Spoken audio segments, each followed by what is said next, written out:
G'day, it's Lindsay Waddington here, and today we're going to have a chat with one of my great mates and one of Australia's greatest talents, an international superstar, and about his new album, Mr. BrianCadd.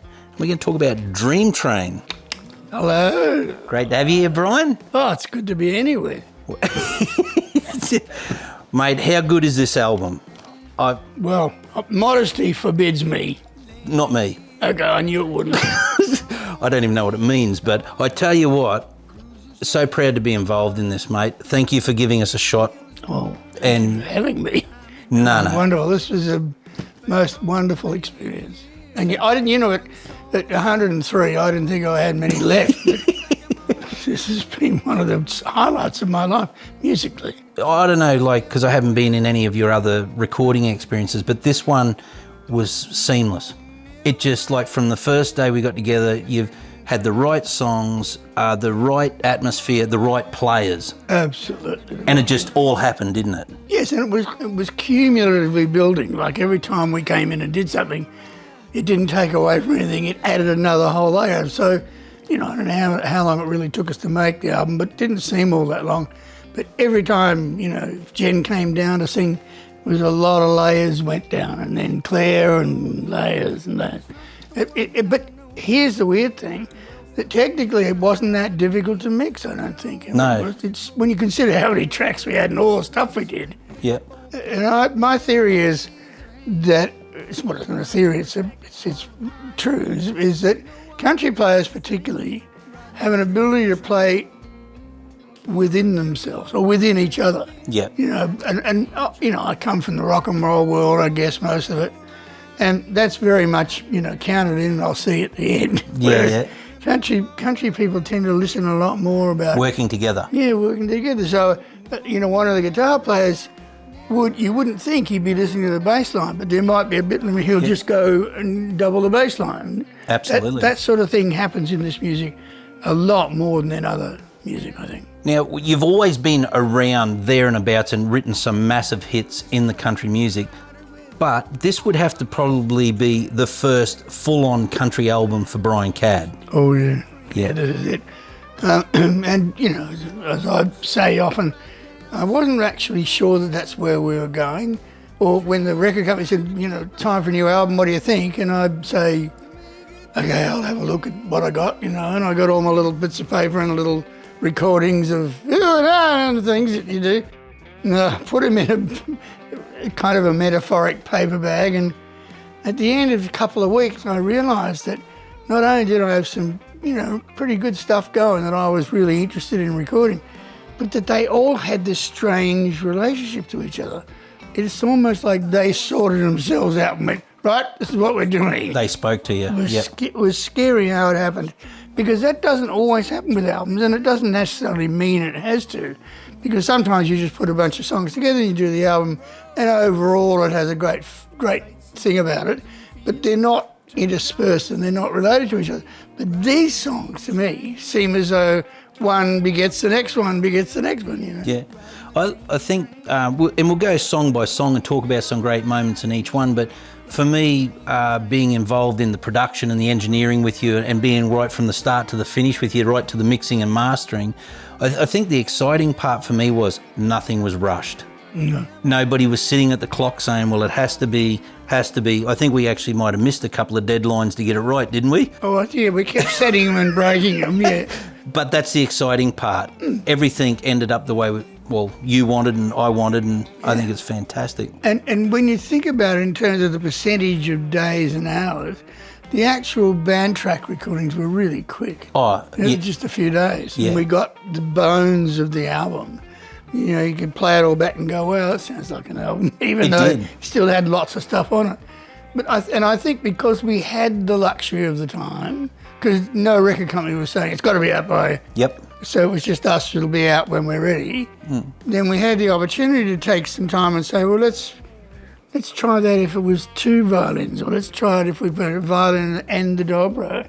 And those kind of things made this album much more interesting because it was so intertwined. It wasn't, 2 weeks later he comes in and does a part and that's it. It was all kind of interwoven all the time. Yeah. Beautiful. But if you want me to say that it's all right,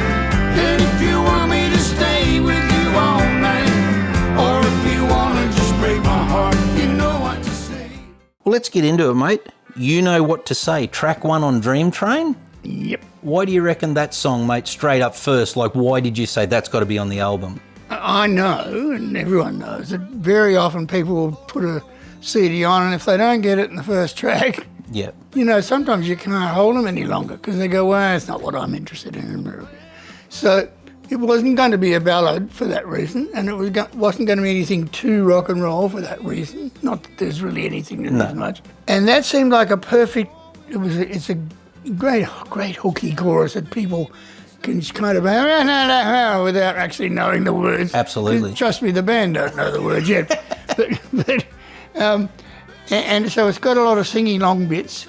And I think the key was, for me anyway, we had a pretty good going, and then Claire came up and she put what I call the Maverick.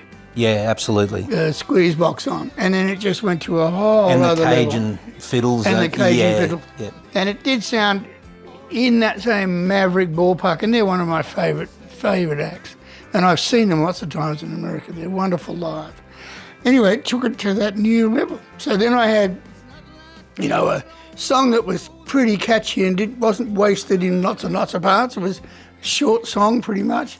And that it was interesting most of the way and had some great background vocals and stuff on it. And then these glorious, you know, weaving in and out, you know, violins and this and the hymn, you know, all that stuff. Despite our best efforts, he still made it on there. He still got there. He still got there. And to me, that just seemed like, it was like the album was saying, okay, this is the patch. This is where we're going. Cop this. Yeah. And I think it worked as a first single and a first track for that reason.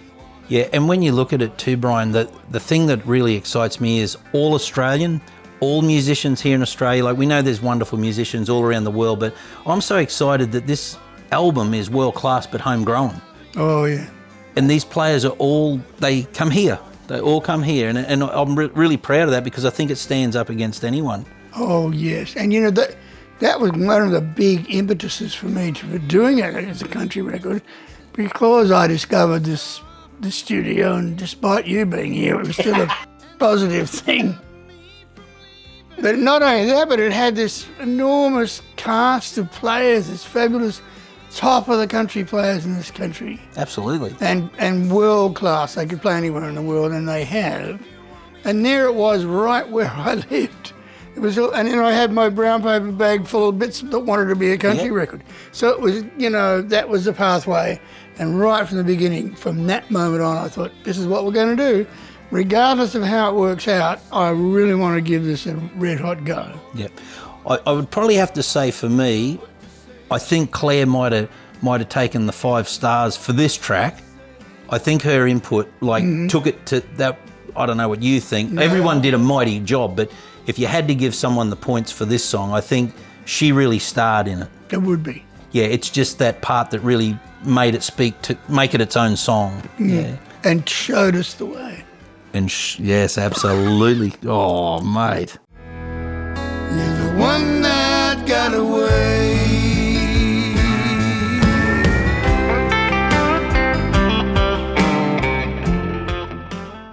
Well, I tell you what, track 2, the one that got away. Any reasons? This one lyrically is amazing. Like, it's a really, really great story as well as great playing. Any stories behind that? No, nothing that I don't want to admit. You know, most people have that kind of experience at least once in their life. I mean, you know, most of it occurs in primary school or secondary school, or, you know, and you go, oh, well, you know, I wonder what would have happened if I... Stayed with that teacher. No, not with that teacher. No. Although there was something, no. But it was really more the idea that it feels, to play and to sing, feels incredibly like Let Go. And I started to get this feeling that it was like a younger sibling of Let It Go, which is, you know, out of all the songs I've written, the one that's been recorded the most times, and it's the only real pure country song I've written, even though at the time I was denying it, but it was such a country song. So for you to say the one that got away number 2 on Dream Train is like a younger sibling of that song, that's a big call, mate, because that was a mighty big song. That's exciting. God was. When I realised that, I thought, you know, now why am I feeling this about the song? And then what really happened was when I went out to Tamworth and then we launched and we did shows around and I put that song and some others in the set. Every time I sang it, I got the same feeling as I do when I sing Let Go. There's a certain feeling that I get. And I thought, you know, you guys are brothers. This is fabulous. And so it means a lot to me for that. I also think that there's some incredible playing on this. The 2 solos, you know, Brendan and then the double violins is just gorgeous. Beautiful, fantastic backgrounds. It's just a great thing. And once again, the steel is transportive, you know. It's just, he just manages to hit all the right peaks at the right time. Who do you reckon gets the points for that one then? I'd probably be going Michelle. Michelle, yeah. It's crying, isn't it? Oh, that if you just sat there and listened just to the steel track, yeah, you could. It's heaven. I can't find anything wrong in it. It's just beautiful. I think this is the great thing. When we say who gets the points for it, it's very minute. Everybody's done their job. Let's not discuss the drums and let's not discuss the bass or the other guitar players because they were all fabulous. But the exciting part is, so people who have followed Brian all their career and love Let Go and all those mighty big songs like that, there's something on this album that's, you know, going to tickle your fancy straight up, you know what I mean? I think so, yeah. What you see, what you see, what you see is a loving man. So track 3, A Loving Man. That would be about you. Oh, of course. God, it is really about me, although I didn't really think I was writing it about me, but on reflection now. Because it talks about the fact that you know, when we're young and we're growing up and going through our various periods of life, you know, we do some pretty ratbag things and things that we probably shouldn't have done or that we were sorry we did or whatever. And those sort of things follow you. And eventually you got to shed that and change and be... And for a lot of us, it turns out to be, and it's a corny old phrase, but it turns out to be that love's the way. You know, you forget about all the competition and I hate that guy and you go, I love that record. That painting's gorgeous. Yeah. I've never been to a town like this. You know, all of those things, and that becomes like a positive message, you know, based on loving things. And when you can do that, you know, it happened to me, and when you do that, you sort of look around and you go, you know, what you see is a loving man. It's somebody who's prepared to throw all the other stuff aside and just love the things in life, particularly when you get as old and ancient as me, you know, you got to go for it. But that's what that song means, and it's a tremendous track. I mean, what about the groove, the engine room, like between the acoustic bass and drums in that one? That they they're all great, but they really laid this beautiful slab for a lovely house, didn't they? It really worked. Yes, that's a perfect example of build me the slab and I'll build you the rest of the house. Yeah. And you can actually turn. We used to do that all the time when we were mixing an overdub, where we take a lot of the other stuff off, and basically just play, you know, the acoustic bass and drums and a few little other bits, and it would just rock its head off with only those instruments. Yeah. I suppose we should say too, Brian, like this is a pretty amazing thing. Like we're into track 3, and so far when we were laying the tracks down, still no BrianCadd on the piano. No, there wasn't, and I did that on purpose. I actually learned about that. Not on this album, but on the last album, which I recorded in Nashville and Mark Moffat produced. And Mark came up on the first day and he said, now, you've been bullying people with that piano for 50 years. Go in there and take all the lyrics in there, and when I point out, you see. That's it. You don't get to play. And what it was really liberating, because I became like the lead singer of this gorgeous band, you know. Okay. And that worked great for me. So when we did this, it was obvious that I really wanted to do the same. I had this perfect, wonderful country band. Gee, I tell you, they were putting it on us though. Like you had musos up you, Brian, you need to get the piano out, and I had Michelle up me, you need to get Brian on the piano. And it's like, it's going to happen. It's going to happen. And it must have been in their mind, like it was tricking them for the first day. Like they were like, you need to get the piano out. But it all come together. And as we talk through it later on, gee, it made a difference, because I know what you mean. You worked with them instead of saying, righty, I'm BrianCadd, which is a big personality, you and the piano, fit in with me. Yeah, that's right. So, and that bullying. Yeah. But not intentionally, obviously. But it was the case where if I played a piece going into the chorus, then they didn't have to think about how to get in the chorus. Yeah. They just did something that supported what I was playing. Yeah. But left to their own devices, they came up with lots of much more interesting things to do. They, at least interesting in the sense that they were new to me. Yeah. Whereas if I played me going into the chorus, it's the same old me going into the chorus. Yeah, exactly. It's the way I wrote it and everything. Whereas this way they'd go, you know, hey, and in they'd go into the chorus. And then I had the joy often of being able to play to what they created. Yeah. It's, you know, all of this probably sounds a bit strange to some people watching this, but in reality, that's what helps make things good, what makes them individualistic, when they're not just, you know, cardboard cutouts. They're not just, you know, shapes that people draw on the wall. These are things that are interwoven within the way people think, yeah, the way they you know, play their instruments, yeah, the instruments themselves. Yeah, they're all contributing to whatever that final thing's going to be. And, you know, was it, this is something I'd like to know, because maybe once or twice in my life that I've been in a studio in Nashville, but I've spent hours and hours here with a lot of great musicians, as you know, but was it surprising for you that like we'll talk Gus Fenwick on bass and Doug Gallagher there on drums, and you'd have Michelle Rose here and I'd be behind there, you'd be here, Brendan Radford being on acoustic guitars doing the rhythms.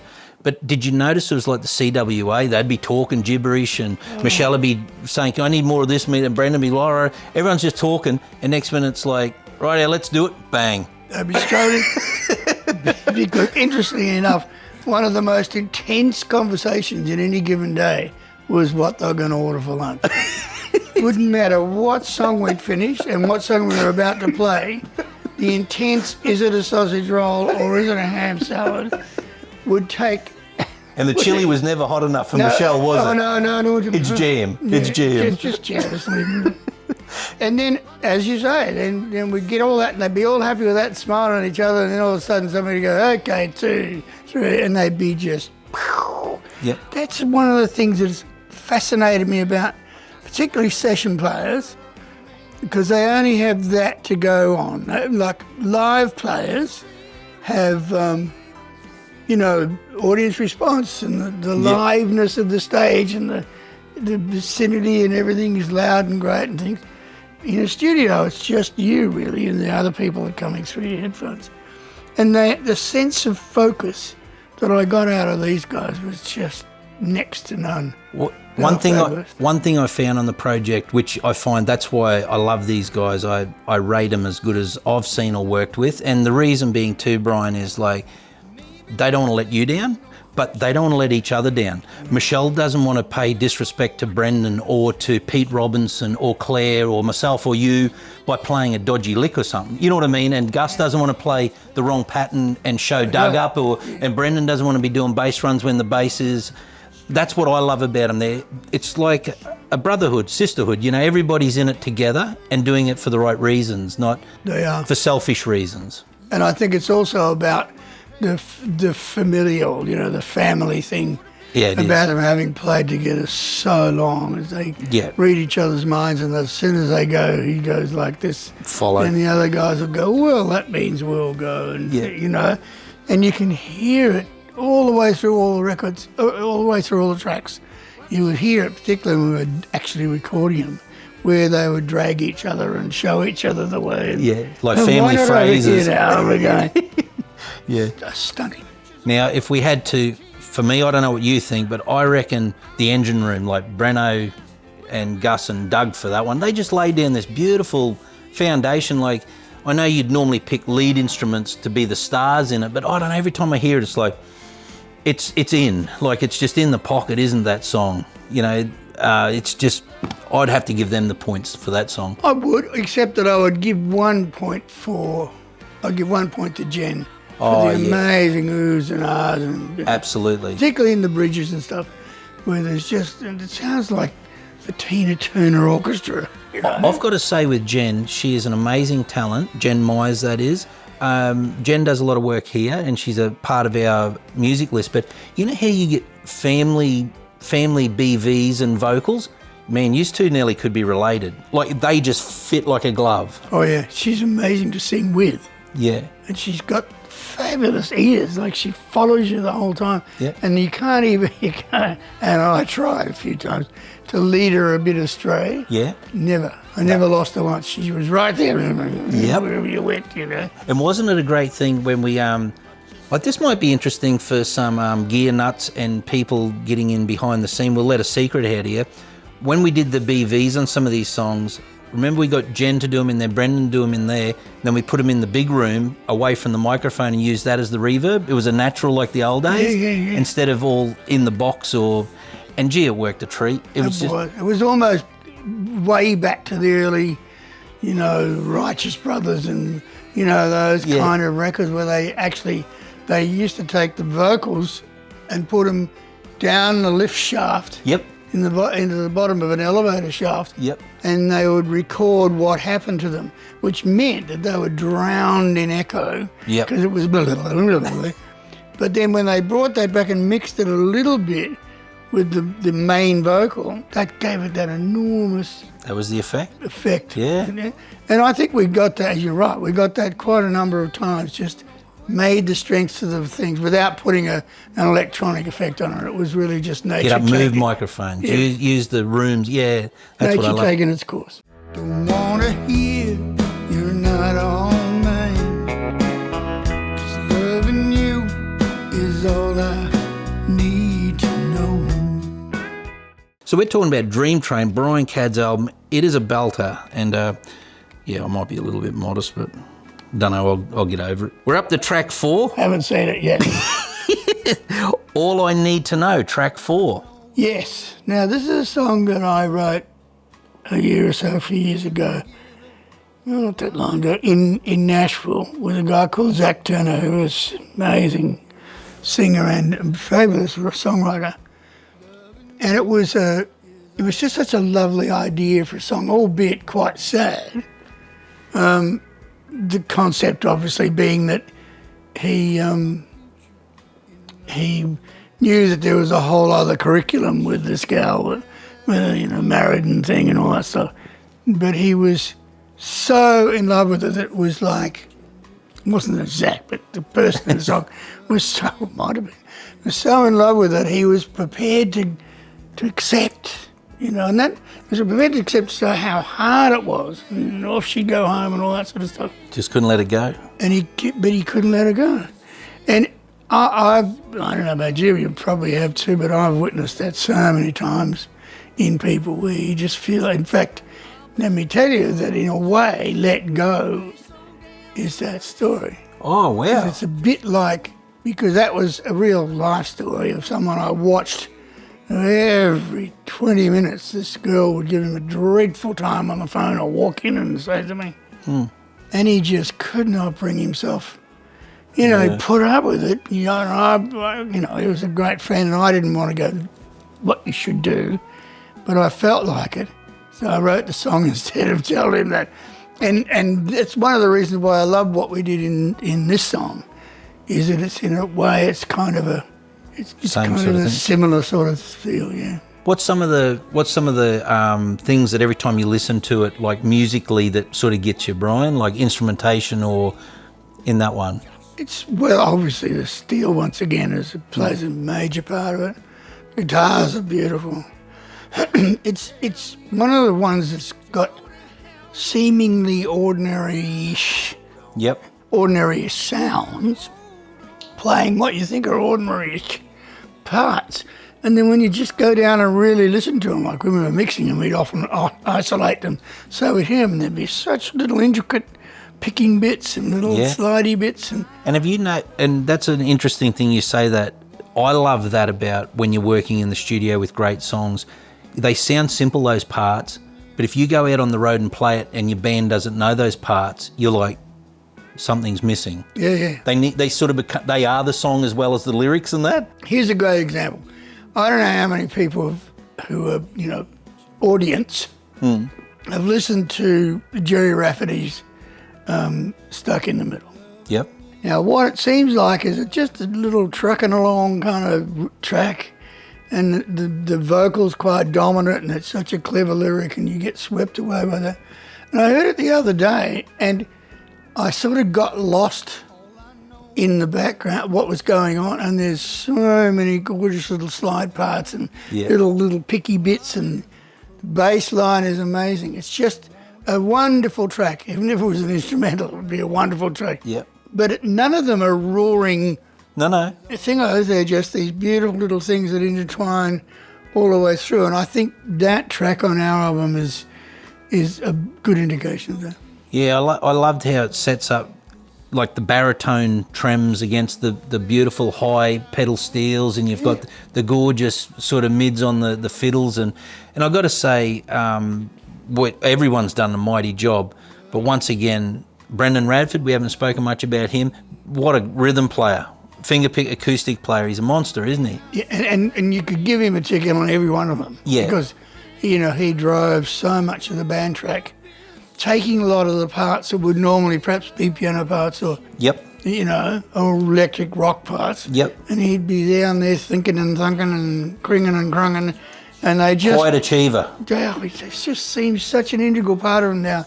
You can't imagine those tracks if you took them off, it wouldn't be the same. And I can remember your face too, because this is a bit of a hidden secret. Like, Breno's such a quiet dude. Like, he's great friends of yours and he's one of my best mates. But I love it when you sort of say to an artist, might get Brendan to do some BVs on this song. Oh, he sings, does he?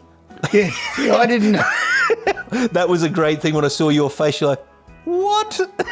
Like, he's been playing these monster rhythm parts all week, and then I said, we can get Brendan to try the BVs, and you're like, what? It was so good. The marriage between the two voices is really wonderful, and I honestly didn't know that. Sorry, but I honestly didn't know you could sing like that. Yeah. And I don't want you to do it again. Right? And the other thing is too, what would you call it? Like nearly like being a chameleon. Like the way Jen obviously didn't, but Brendan had this way of like when we said, can you dirt it up a bit? And he got the gravel like you, or saying, give us that Eagles vibe. He could do it. Mm. But then too, we shouldn't forget while we're talking about that too, Pete Robinson coming in too with BVs and things like that. Yeah.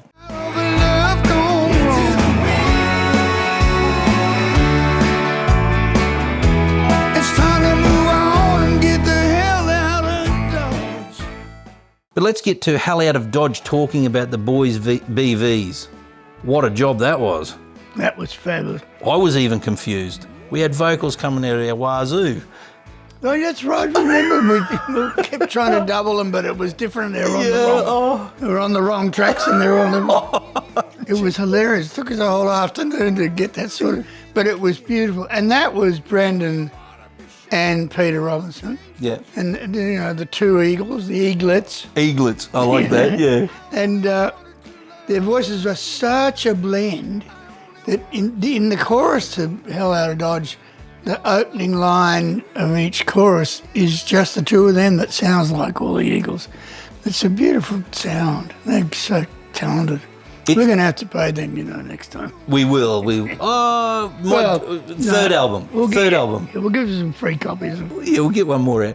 But once again, too, I love this because, I won't mention his name, but Dougie Gallagher, I think his first band he was playing with Jesus Christ in his church band, I think. Was he? Oh, he's been playing a long time. But, some people might say, oh, you can't rock it out. Man, he rocked it out. Oh, yeah. But him and Gus really nailed that song. What a tough vibe. They really had that cooking. But I think that has something at least to do with the fact that, certainly in their cases, They've played in all kinds of bands all over the world. So they do have a thorough knowledge of rock and roll. They played in R&B bands. They played in brass ensembles and and they play a million country records. And I think that makes them so valuable as players because they're not tied really to anything. If they just want to go a little bit more rock and roll over here or a bit more pop over here, they do, because it doesn't occur to them that you shouldn't play that. And therefore, it just gives it that freedom. I think that we're very lucky that we got that kind of attitude in the studio. My word. And the whole album makes sense, like to me, like I am a simple person. Normally, if you were using specialist musicians in some countries where they only play bluegrass or only play blues or only play, you might have had to bring in 2 or 3 different sets to get these bed tracks. Do you know what I mean? Where these, like you said, it's a valid thing, Brian, where you say these boys have played blues bands, they've played in rock bands, they've played in country bands. So if you say, we want this country song, but a little bit tougher, you know, like that sort of, you know, a bit more of a southern vibe or something, bang, they're in there. And we'll get to that as we go further into the album, because there's one track that's a complete example of that. Yeah. And they looked so pleased as punch with themselves when we got, didn't they? Yeah. They rocked out fierce. This is also a bit of a rock and roll song in the sense that it could be done. In fact, the Bootleg family did a version of this a few years ago. There's much more rock and roll, but it was written as a country song, and it works best, I think, as a country song. And that's Hell Outta Dodge. It's one of those things where I was a bit surprised when it went so well, because it's filled with US anachronisms, you know, Hell Outta Dodge and all that. Yeah. Miss me with your first shot. It sounds very much like something that comes out of Waco, Texas or somewhere, you know. It does, but it makes sense. But Australians immediately liked it, and we play it live and it goes down really well. People, you can see them in the audience smiling at the words because they're so you know. It's a great, I love that track, and all the playing in it is just excellent, as always. I don't know who I'd give the Guernsey to this time. You know, I actually think for this one, this is a hard one. I may even give this one to Pete, because if you remember, we had this song all but done, nearly ready to post off, and you and I looked at each other and thought, it just needs that 5% of toughness. Remember? That's right, and he was here, so he'd put it on. But Pete come down, and the credit, like Brendan come up with these great parts, but Breno was the first in. That man sat down and played it his way and doubled everything Brendan did, if you remember. And just having 2 electric players, but Pete sat there and quick, like he wasn't there for days to learn it. And it was to me, I looked at him and I thought, you've taken this song to that, what I sort of had in my head. And then doubling all the BVs and all that was like, oh. I know, and he didn't, as you say, he didn't really take it too far so that it mismatched with Brendan. No. It was so sympathetic with what Brendan was playing, but it had his tougher sound, and he had a bit more of the rock and roll attitude. Even, you know that's true, when 2 guitar players sit there and play the same track, exactly the same thing to you, it's never going to be exactly the same because of their personalities, their techniques, the different sound of the guitars, and this was a perfect example of them complementing and supporting each other and giving us this whole big bonus on that track. Absolutely. For that reason, and it came alive after that. I reckon it did. Like, once again, the boys all laid the bricks and that, but he just put the roof on. I just think he just made it fantastic. Well, that's Hell Outta Dodge, but I would, anybody that loves music, I would go and say, go and buy that song, download it, just listen to the boys, like what you did, star performance and everything, Brian, like not sort of pumping your tyres up, but apart from that, talking about the boys, I would recommend anybody that wants to learn BVs or good country guitar with the attitude, Brendan on Telecaster, Pete on, was it a Les Paul or an SG? It was something like that, one of the Gibsons. It was Marat. with pickups and all. But anyway, it was tough, and that's where worlds collide but make this gorgeous sound. And so, anyway, let's move on. We're talking Dream Train, BrianCadd's new album. It is a belter. I couldn't say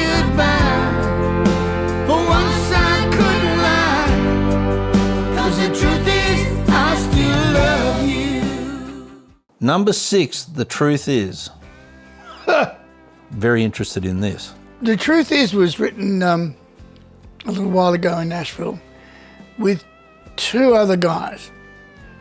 And it was written as part of a set of songs which we were going to form a band. We were going to form this like a 3-dog night band where there were 3. We were all lead singers. And it's a good thing that we didn't go for the full length because we would have broken up instantly. But we realised after a while that we weren't prepared to be 1/3 of the lead singers. We'd all been singing lead for so long. And well, we're best friends, so it was just funny and we had a laugh and a beer and it was all good. But it left these couple of songs. And I always wanted to sing it anyway. Secretly, I wanted to sing. So we recorded it, and it's just a monster of a track with enormous power. And 3/4 is a difficult thing to get to work, but if you do, it's inordinately powerful. And when we got all of the power bits that we could think of absolutely right, and we had the vocal and whatever, and it was ostensibly left except for a few oohs and ahs, as they would say. Yeah. And my very close friends, Vicar and Linda Ball, had said to me, if you got something we can sing on the album, we'd love to have a go, just if something that, you think we could do. They can do anything. Yeah. And I think anyone who hears this track, if you're listening through the album and you come to this song, it is so passionately different. Oh, it is. It's just, you can hear the power of these girls. They are so incredible singers. And it just was such a fun thing to be able to sing with them on a thing. Yeah. And particularly because we're so close as friends. So thank you, ladies. And I've got to say, hands down, they get the points in that one. Oh, yeah, well, they'd smash us if we go to anyone else. Well, I'm giving them the points, even though you said you didn't want to. No, I never said that. But also, too, can you remember that one, too, when Michelle heard it on pedal steel? It was one of the songs where he's like, what am I going to play in that? And we started winding up some different sounds on the steel. Oh, yes, and all of a sudden he found this amazing Bush sound. pig. The bush pig. Yeah. This little box that, Laurie Minson made? yeah, and it's called the bush pig. Yeah. Don't know why. But it changes the sound of the steel to something really much more ethereal. Beautiful sound. And once he got his sound, like most players, once you get the sound, Yeah. then it takes you off where it wants to lead you. Yeah. And it's a very, very fabulous track he put down. I actually got to say, we did forget Laurie Minson. What a job he did on harmonica in Hell Out of Dodge. Yes. I forgot about that. No, but what a great track he put down on the one that got away when he played Dobro. Yeah, absolutely. So Laurie Minson did a Yes. wonderful job too. All over the album, he was fantastic. He played between the tracks a lot of the time. Yeah, and didn't care where we ate for lunch. Did you notice that? I know, he only had carrots and stuff, so I didn't have it. Good idea, Loz. You had nothing to say. The tears you cried couldn't make him stay. Now the pain inside, only love can take it away. Number 7, Only Love Can Take It Away. Yeah, I love this song. It's a song that talks about, it's sort of the reverse of, it's the female, in this instance, the female version of Love and Man, if you like, because this is all about the gal in the story who's, she's never been able to kind of hang on to the guys, and she's just always, it's been all semi-tragic through the whole couple of verses. Yeah. She's got, the guy that's singing it is a mate. He's not a lover or anything. He's a great friend. And it's his point of view, and he's saying, I understand her. I get it. I get why you get so hurt and all this stuff, but you're not going to do anything about it because the hurt that you have can only be taken away if you fall in love again. It's going to be love that's going to take it away. And once I got that as a kind of the basic of it all, it kind of fell in from there. It wasn't that hard to give the circumstances that led to that. But I love the song. It's a great song to sing, and it's a very, very hooky, very hooky chorus. So it's fun to do because people sing along fairly easily to it. If I remember, this was one of the ones we brought Pete down to. Yeah. And pumped the solo out on it, on his Stratocaster. He certainly did. Yeah. And what's once again great about that was that, he's a rock and roll guitar player, but he played a solo that was ultimately his. Oh, yeah. Didn't sound like anyone else. He plays exactly how Pete Robinson plays. But it fitted in like a glove. It did. To the track. It was like it had always meant to be there. Yeah. That truly great players, kind of do that thing. And he is a truly great player. Oh, and actually, I've got to say, it's a bit of a weird thing. I always like great personalities around here too. I think if everyone's a nice person, the music sounds great. You know what I mean? If you get friction and tension, Pete's been a great addition, mate. I'll always thank you for bringing him down here and sharing his talents because... Oh, yeah. Well, we can do more stuff with him. Absolutely. With this one, you talk about points, though. Not as a singer or piano player. I'm going to give you the points for your brain in this one too, because I can remember we had this track pretty much done, right? Pete did that and everything, and we were sitting here adding little pieces, and you'd put a piano thing, or we'd hear something with another instrument, and we'd put it down, and Pete had this glorious thing. Remember, I was just stuffing around with the lap steel, and typical musicians sometimes go for it, and you just pedal that one lick, that sort of. And it's not because I played it, but that thing just drives me stupid every time. It's like an earworm. You know what I mean? It's an earworm. Oh, it is. Yeah, absolutely. And the other thing I'll give you points for too, the solos, and this don't come too much, so don't get used to it, was the 12-string electric. Oh, yes. Yeah. What a great touch. Yeah. Oh, well, it's not that hard in the studio. There's about 400,000 guitars here. He's even got ones that are fake ones that just lie around like that one over there. They make the ones that sound good even better. But I love the way the guitar players all arrive here with their two guitars. And they put them down and look around the room and go, I shouldn't have bothered. I love Pete's face because he turned up about 20 minutes before you. And as Pete was coming in, Louis Shelton was leaving. And that was one of those things, like Louis was leaving, all the guitars are in, Pete's going, what am I here for? And I thought that was so funny because that's how humble he is. And then he starts playing and it's like, that's what you're here for. Yeah. That's what you're here for. Yeah, anyway, that's a great song too. And it's just one that chugs along. I think anybody, it's just out for a good time, download that song. It's a belter. They're not going to be disappointed.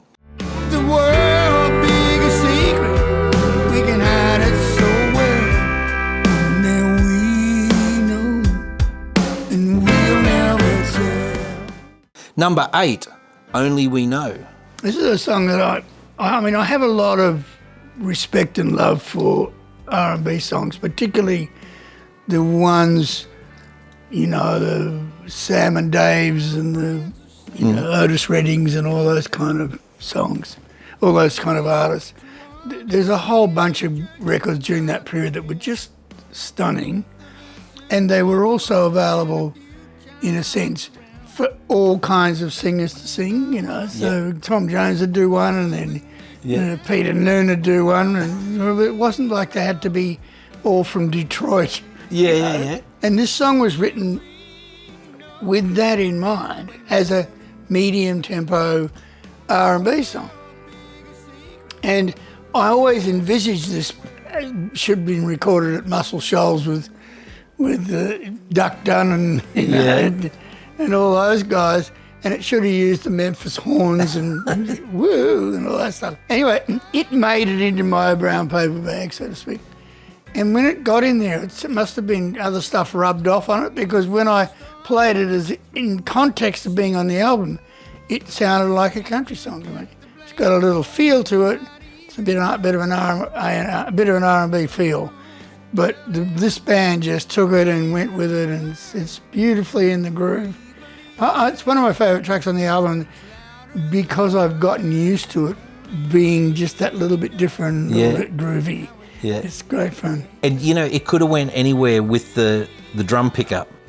Like, you know, now people have heard you say that, they listen to the way Dougie brings it in and Gus comes in and that it could have went another way totally, like, could have just went left easy, couldn't it? It was tempting to do that all the time.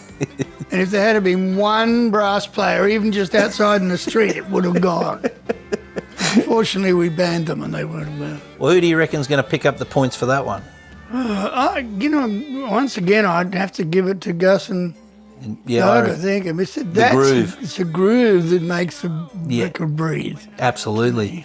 And keeping in mind, too, this is all just little things that we like. Like, it'd be quite interesting to get other people's comments, Brian. You know, they go download the album and listen to them, and on each song, put your message down, put your comment, what you like more, and, you know, it'd be interesting to see what people think. No, because they say things like, what the hell is that song on the album? I don't know. It doesn't fit in at all. I've already got the answer for that. What is it? Brian wanted that. Oh, good. We forged a great bond. Unfortunately, not with each other, but we... I love it. That's a great song. It's groovy. But down where you live, do you still love me? Number 9, I must admit, when I heard this song, I was like, power ballad plus. Deep Down Where You Love. What a song. That's a direct nod to George Jones. I mean, and I explained this by saying that when I was a kid, I grew up in Perth, and when I was about 8, I discovered on 6AX on a Sunday morning a program that it was only about 2 hours or an hour and a half or something, and they played country music. Back in the days when they played all of the Hanks and all the Slims and all the, you know, pure country, and a lot of George and things like that. And I was only very young, but I fell in love with that music because of the directness and the power that it had to look you in the eye, in effect, and say, this is how dreadful this is, or this is how wonderful this is, or, you know, I hate your hair. No, they wouldn't do that. But that kind of stuff, it's a very, very communicative form of songwriting. Anyway, so when this song came around, it was a chance for me to talk about what's usually a fairly subtle thing in a relationship, and one that very often, unfortunately, leads to desperate measures. The second line, I say I love you and you say it too, but it takes you a moment too long. Yep. You know, which is the very beginning of the little cracks that are starting to appear in the relationship. And I just like the fact that I can talk about that completely honestly, like I'm just talking to her right there in front of everyone, which doesn't happen necessarily in rock and roll songs and you know, pop things as much. I mean, that's kind of couched in the genre, if you like, you know. So you're not going to stop in the middle of, you know, give me shelter. And say, you know, I really like the way you are. No, that's not going to happen. But anyway, that's why I love the song, and I also love it because it's me not being anything like George, but for just a moment I kind of try. I can't explain it. Like the backing and the bed, like the track, is tough. Baritone, steel, like it's tough. But the lyrics are so sincere. Like you didn't miss a word. Like the whole story, you're engaged in the whole story lyrically from start to finish. But when you come in after the intro and start singing, you're like, that's country music right there. And like I am a bloke that's followed country music more than any other genre, you know, in my life. I love all genres of music, but as soon as your vocal comes in on the back of that intro and it goes with the acoustic and all that, it's like, that's country music right there. So it's interesting you're sort of saying that's my tip of the hat to George Jones. But, you know, like Chris Stapleton, you know, I reckon he might have been listening to you when he was a kid because... Oh, he's so wonderful. He is, but it's sort of like... if that song was American, it'd be like Chris Stapleton singing a George Jones song. That's exactly what it'd be. I'll take that. Well, you know. I just can't wear that, but I'll take that. No, and I think for that reason that if other people decide at some point to record any of these songs for a country singer, this would be a great Oh, yeah. one to do because you can get right on down there, you know. You can. And it can, it's a heart terror, and that's a good thing. It is. Great playing in that one too. BVs are on point. The backing, the lead instruments. I actually don't know who you'd give the points to in this one, mate. It's a probably. Well, I'll leave this one to you. Thanks. No, I reckon that's that great steel solo, isn't it, with the bendy notes at the end of it. I think I'd have to give him for that. Yeah. I don't know that there's anyone that's particularly not fabulous in this. I mean, the rhythm tracks. The whole track. Enormous. And it's very challenging to keep that kind of a feel, 6/8 feel, to keep that so that it's urgent and in your face all the time, because the tendency is to it's ring ding ding. It's to lay it back. Yeah. But they're here all the time. It's tough. Pow, pow, pow, pow, It's tough. I love that. I think the other thing is too, like once again, when all these songs, I can remember when we were starting to get all this together, and you sent me this message saying your thoughts on the first and second single. And I'm like, oh. And you're listening to it, it's like it is an album of singles. Oh, I'm so glad. Yeah, it is. Like any one of these on a different day could have been a single. And like Deep Down Where You Love, I think on 9 out of 10 other albums, that would have been the artist's single. But because this album went other ways, it probably won't get released as a single. So this is what I'm getting at is you really should buy the album because otherwise you're going to miss some gems like that. You know what I mean? Well, that's a good thing if that happens because you try to do that, And I think one of the one of the parts that reacts to me, that I react to is if I get an album and there's a whole section at the end or in the middle that doesn't come up to the opening 3 songs, and you think, Stop. So it's it's really hard to maintain that energy and that commitment over 10 songs. But you did. But, like I've got to say too, this is probably talking out of school, but we got a couple in the can you just didn't think were ready. You said they just... We didn't quite get there. No, and they're great songs, but just not for today. And there'll probably be another time. Yep. And it was great that we had that extra buffet of songs that we could actually say, well, no, sorry, son, but you didn't make it. Yeah. It was good rather than say, well, we've only got those songs, so we better make them work. Yeah. No, wonderful. So, Michelle, you got that one, mate? Yeah. That's twice now we've had to give him the credit, you know that. We don't have to tell him unless he watches this, he won't. No, he won't. We won't tell him, I reckon Gus will, though. So we better give him credit for one. Yeah. No respect for the pioneers, with no one left to thank. Riding the dream train. Can't remember where we've been. Riding the dream train. Maybe number 10. Oh, definitely. Dream Train. The title track. Yes. Now this is a track that, in some respects, you might say, well, it ain't a country song really. It's different from the other 9 tracks, only in its attitude, and it just has to be played the way it's played. It's never going to be played any different. You're never going to ring-a-ning-a-ning-a-ning it up because it has to be that way. And now it makes a great title track, and it just ties all the others in line and tells them where to sit and everything. It's just it's a good master track, if you like. And I think a couple of things happened during this. When we recorded the band track, I only had one verse. That happens to me a bit. And I kept saying to him, all right, another. And time would go on, and I still hadn't written, and then it just came to me, and I wrote both the verses, within an hour. And I realised when I sang it through that they were autobiographical.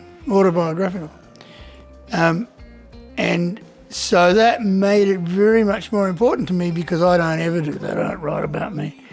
And in this case, it was writing about my journey and this long train journey I've been on for 1,000,000 years. And then it had to be the title track. I just thought this is so obvious that it's the title track, after how many ever years it's been from the first album to now. now I've made a country album and I'm so excited. So this is the train getting towards the last station, you know, perhaps. Might go around one more time, I don't know. Oh, it's got to go around again. That's right. Next album's going to be a polka album. So no. But that was the first thing that made it important to me. And the second thing was, once we cut the band track, it never occurred to me that anyone else in the whole world should play on this track other than Kirk LaRange. You know, he's been my friend for so long, and we played together on the road for years. And you've witnessed him and known him. He's a monster, I tell you. He is a monster. He is a monster. And, you know, once again, such a lovely bloke. As good as you'll ever get on that instrument, but what a gem to work with he is. It's just a treat. And so unique. I remember years ago we were in the studio doing some track for something, and the producer was one of those people, one of those kind. No, he's one of those kind. No, not that kind. Kirk had the sort of feature line in this. It was like a commercial or a piece for television or something. And he had the solo, and the guy said, came out after Kurt played a couple of goes at it, and he came out and he said, well, you know, I really think it needs to be kind of a lot more like, and he named a slide player, you know, some English slide player from somewhere. And Kirk looked at him and he gave that great little smile he had, and he says, well, you know, he said, I kind of just play Kirk.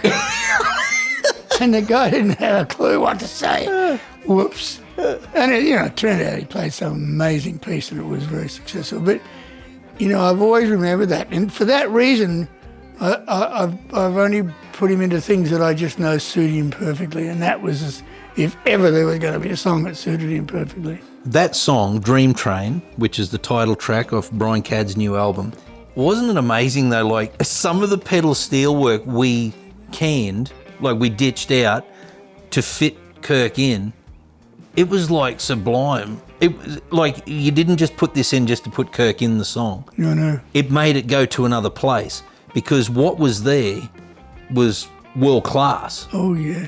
Yeah, and that's what I think was so great. Like all the added parts that come in, like the cream on the cake, the icing on the cake, or whatever they call it, what it was actually replacing was still world class on another level. Oh, yeah. Yeah. And it just took it to the edge a bit. Yeah. Which I knew he was going to do that. But he had the best time, didn't he? He just sat there and he got that great little smile, you know.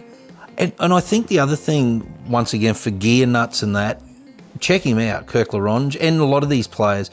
But I thought it was so cool. Walks in with his little bag with his slide, 2 or 3 different slides, a Strat, old Stratocaster, little 15-watt amp, and little simple pedal board.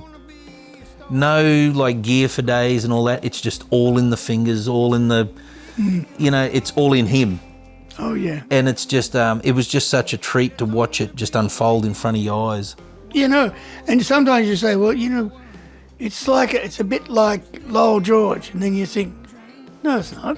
Actually, it's not. No. It's just Kirk. Yeah. I just play Kirk. But, you know, another one too, Brian, the thing that might surprise a lot of people, because I've explained it to a couple of people, they don't pick up the little the BrianCaddism on it. Oh, yeah. You know, like you started off with this real sort of funky sort of thing, and next minute you just started going, dong-a-dong-a-dong-dong. And it was like, it just opened the whole thing up and added to it. And I think that was just the exciting part of this whole album, where we had time to make those things happen. Just stuff or around. Let those things yeah, happen. Well, you know, like stuff around till a part come along and go, that's it. Yeah, and then be brave enough to say, that's it. Yeah. You know what I mean? There was a couple of times you could, yeah. Yeah, a lot of times in studio situations you go, we're going to give you... Oh, we used to hate that when we had real tracks, you know, I mean, not virtual tracks, but when they were actually on a piece of tape. Yeah. And the guitar was always the guitar player would play solo and you'd go, that's it, I don't want to change, don't change. Just give me one more. I know I can do it. So eventually you'd do it just to shut him up. And you drop it in, which meant that you erased track, the take that you really liked, and he never got close to that again. Nah. Just make me crazy. Fortunately, electronically, we can get away with that now, but anyway. Well, that's a hard one because everybody played their part, had so much room, it's so groovy, Dream Train. I think it's a hit, mate. I think that song, the album already is, but I think that song is a hit. It's gotten a lot of reaction, and considering that it was never going to be a single, there's some components in it that I think people just, they love the groove. They just settled back and pour another jack. Yeah, I like that. But can I give my awards? Yes. Okay. Go. Well, obviously Kirk, Yes. and absolutely Gus Fenwick on bass. Because absolutely. every bass player in the world needs to listen to what he played. Yep. It's so simple. It's just perfect. Every note is exactly where it has to be. And round. And round. It's a big track without being over the top. From a small man. You said that. No, but I can do it because I'm a small man. Oh, gee. You can't.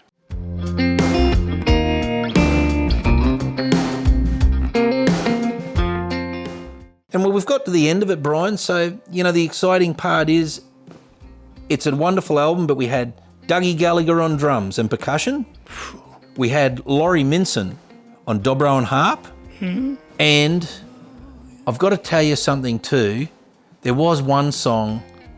What was if I could have told you that I was going to sneak an instrument in on a song and you were going to turn up and say, I can't believe that's there, what instrument would it be? It would be the banjo. And I swore I'd never have a banjo in the same room, much less. And we get him one day, and because it's his album, so it's his studio. He's got all this stuff everywhere. We came in one morning, he said, oh, no, let's work on this today. And he played it. He got to the chorus and I said, that's a banjo in there. What? Anyway, by the end of the song, I'd gotten so used to it. It just was great. Now I like it.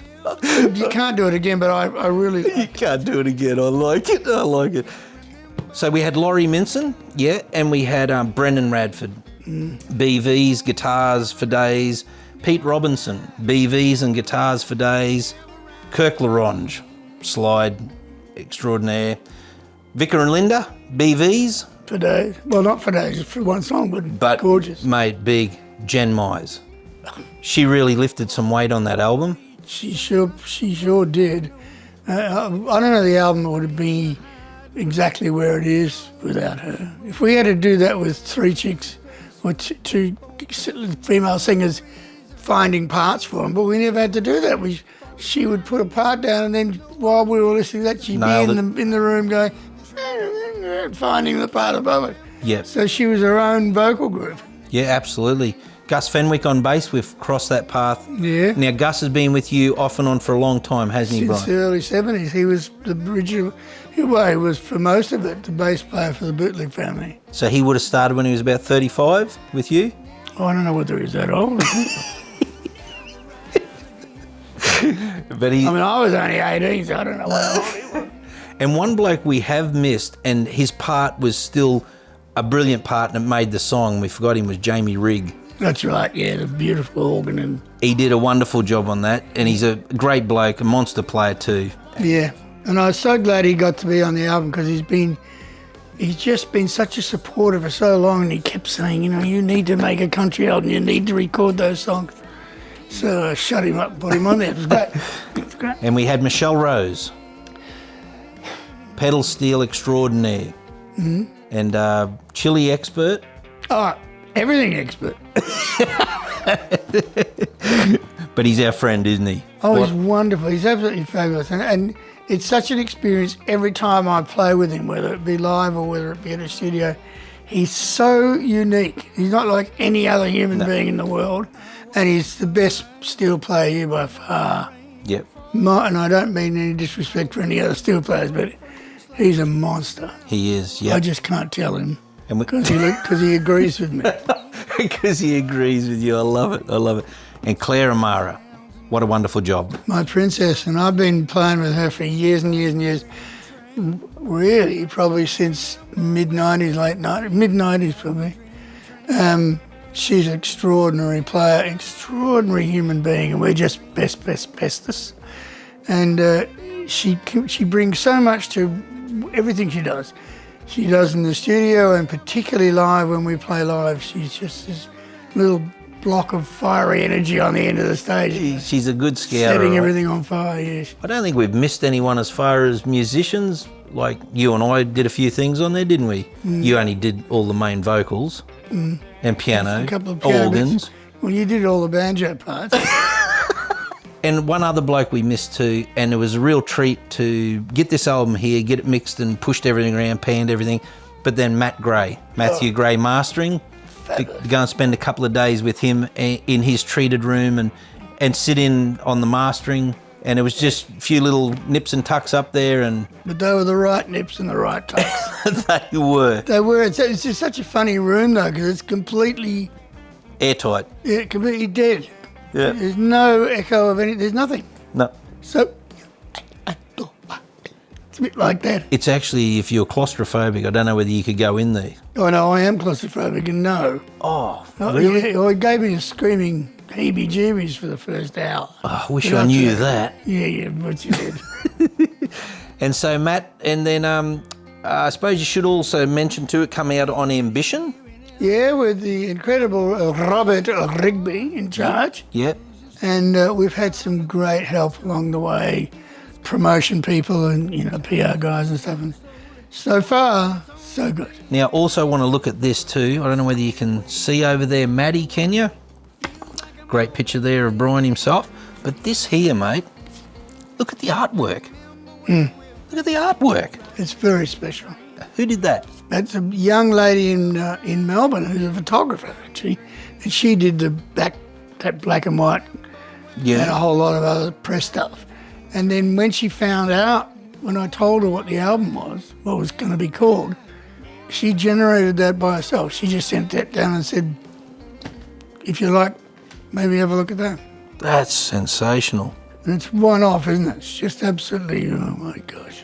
Now, Brian, if we were sitting here maybe 12 months ago when we first started talking that something might happen or, something might happen with a country album and get these players in and we might do it all here, did you think that you would be celebrating the Aria top country album of the week?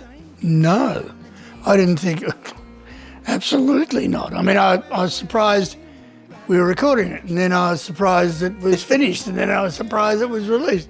So getting to be number one was First week out. Yeah, beyond, my expectations. But then this whole project has been. Every time I thought I'd been surprised enough times, then there was still more, including that bloody banjo. So just one quick thing before we sign off.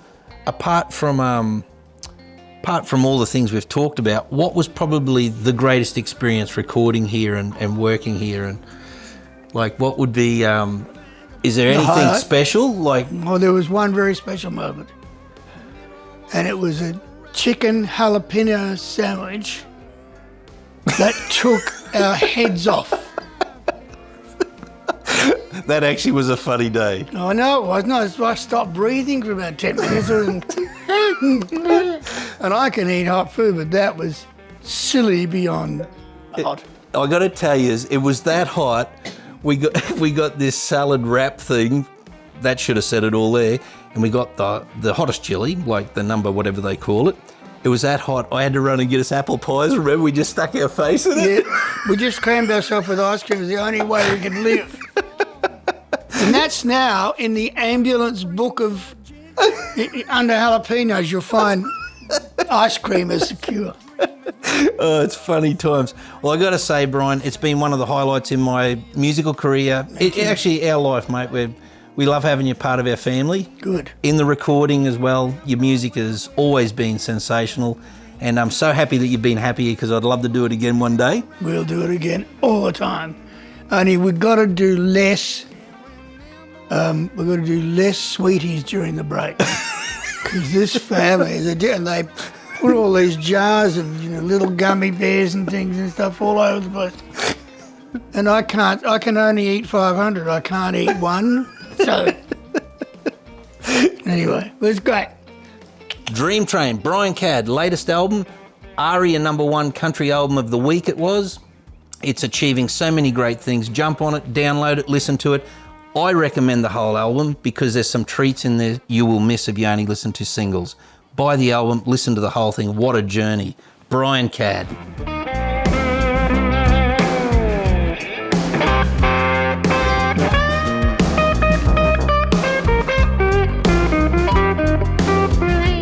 What do you reckon, Mad? I'm glad I'm not the one editing that. Oh.